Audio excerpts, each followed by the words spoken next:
A woman who grew up in Brooklyn Park is working to fight human trafficking right here in the suburbs. We talked to Stephanie Page about the Stories Foundation for today's Newsmakers. Stories Foundation is a local anti-human trafficking nonprofit, and we help people understand what human trafficking is here in our communities and then engage them to do what they can to decrease human trafficking here. And then also come alongside survivors and those vulnerable to have restorative options for the future.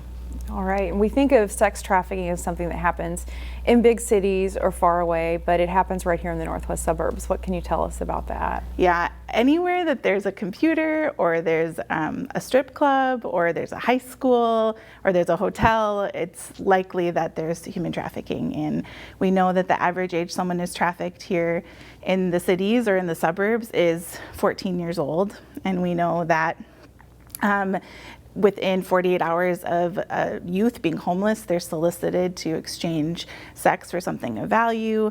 And that's all happening right here in our communities. We're seeing all the time more and more arrests and stings happening in our suburban hotels and happening in our high schools where people are being exploited because of their vulnerability. So a trafficker would see a vulnerability in somebody, and instead of coming along and covering it with the purpose of a healthy relationship, like we would normally think would happen, they're covering that vulnerability with the purpose of later earning trust and then later exploiting that person. So it's a huge problem here in the suburbs. How do you guys get involved? So as an organization, we really want to prevent trafficking by empowering communities and people like you and me to just see the people around us. So what are the vulnerabilities that are around us every single day, and how can we engage? In our American culture, we're more individualistic, which isn't negative, it just is. But as a result of that, it's not normal or natural for us to see outside of our first ring of people that we care for, like our kids or our families. But if we could see the person at Starbucks or the lady that we see at Walmart all the time or wherever we go and engage them to hear their story, we can intervene in being a healthy space for them, and we could stop trafficking. And then on the other hand, we really need to create safe communities for people to go into, for people who don't have community, who don't have support. That's what we're trying to do. We're building a Give Back Cafe in Ramsey. Done awareness work all over the northern suburbs. I'm from Brooklyn Park, so this is my home. And this cafe will be a place where people can get jobs, job training. There's 2 apartments, and also where the community can come in and really understand the issues and the work being done. You've been working in this field for 10 plus years. Has it been rewarding for you? Yeah, sometimes. I know it's hard work. It's hard work. It's been really hard, yeah. It is rewarding because when you start to talk about hard things, people come and share their story, and there's something really beautiful about getting to share story with people. And it's there's healing that happens when we hold story for somebody. We don't necessarily save anybody, but we can create space where they can come in and they can find healing and restoration, and then opportunity. That really, we all deserve opportunity to live a flourishing life. And so it is beautiful and rewarding. All right. So, where can folks go to find more information? storiesfoundation.org.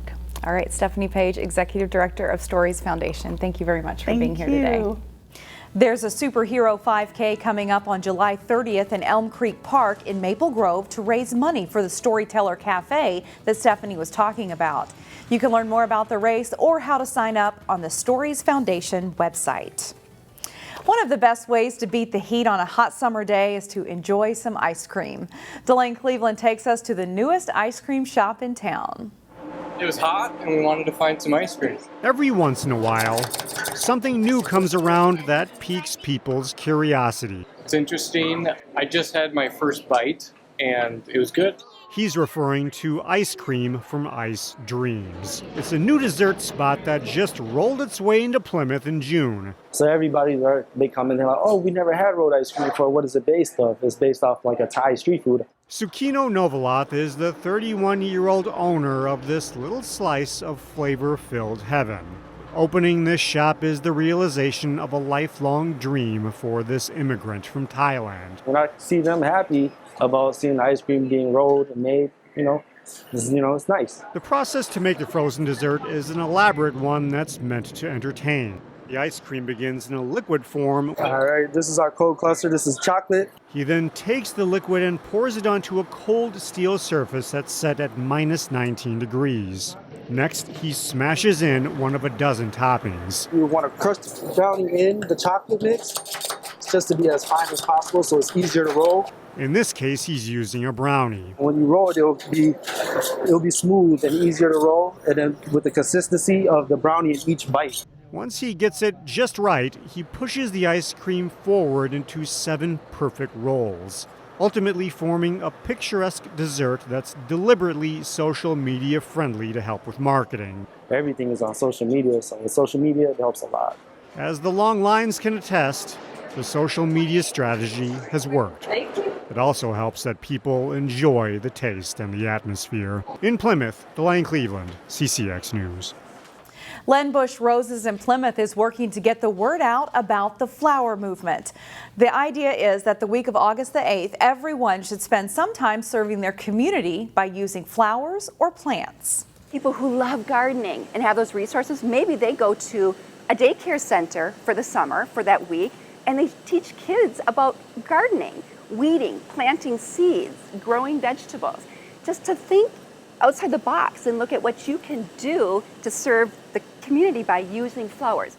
Len Bush Roses plans to kick off the movement with their National Wholesale Florist Convention and putting together floral arrangements, then delivering them to nonprofits.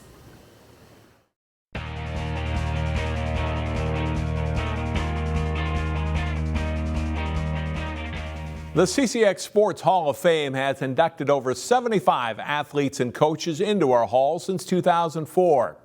Today, a look back at one of the 2021 inductees, Amani Hooker.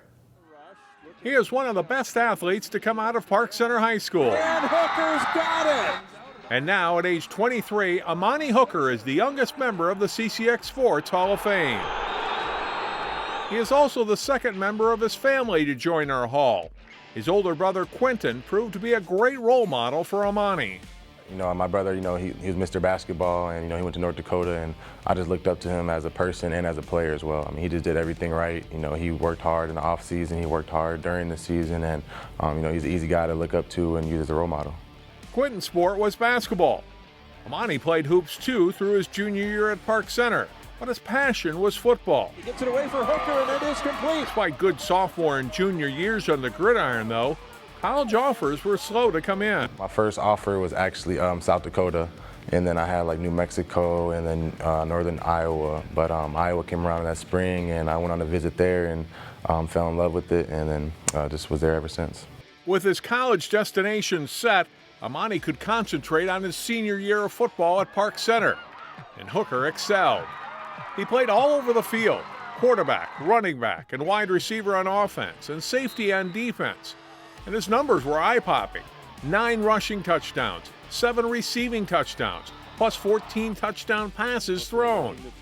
And on defense, 11 interceptions, 6 of which Amani returned for scores.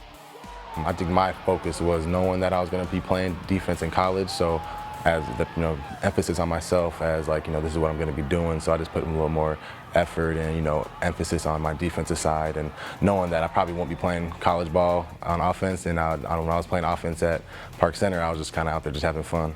He did everything, anything I wanted to do, he did. And we would just move him around with different formations. We would tell the kids, you don't have to knock him down, just get in the way and he will find a crease. He's the best that I've seen come through Park Center. Me and my buddies, we wanted to play, college ball, and we wanted, to get those offers. And for us, it was the way to separate ourselves was to do that film study. And high school is not that complicated; it's pretty simple. So if you can just break it down to formations, and then that limits all the stuff they can do, and that helps you to be able to make plays. Amani was first team All-Metro at All-State in 2015, as the Pirates fell 1 game short of the state playoffs.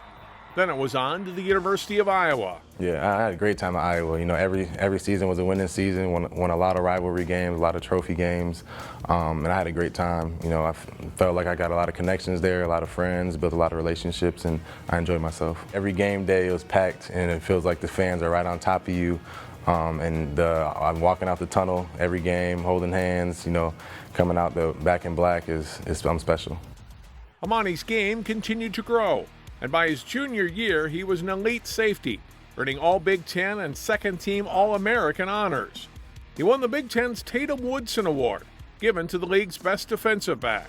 It was a personal goal I had written down, but throughout the season, I wasn't trying to stress about it. I was just kind of, letting my play for itself. And then if we win games, that's when accolades come for guys individually. Hooker declared for the NFL draft after his junior season, and the next spring was selected in the 4th round by the Tennessee Titans, the only club he had worked out for outside of the hometown Vikings. My one visit was to the Tennessee Titans, and it was good, and I kind of had a good feel for them. I didn't know where I was going, but I knew that they really liked me, and they actually traded up to get me. So that was pretty cool to show that they're interested in me for real. I am on a good team. It was a good coaching staff too, and a lot of guys are bought in, and it's a good home feel, and it's been going really good. That again was from last summer. Watch for the 2022 class on the CCX Sports Hall of Fame special coming up Labor Day weekend. That's all for sports. I'm John Jacobson.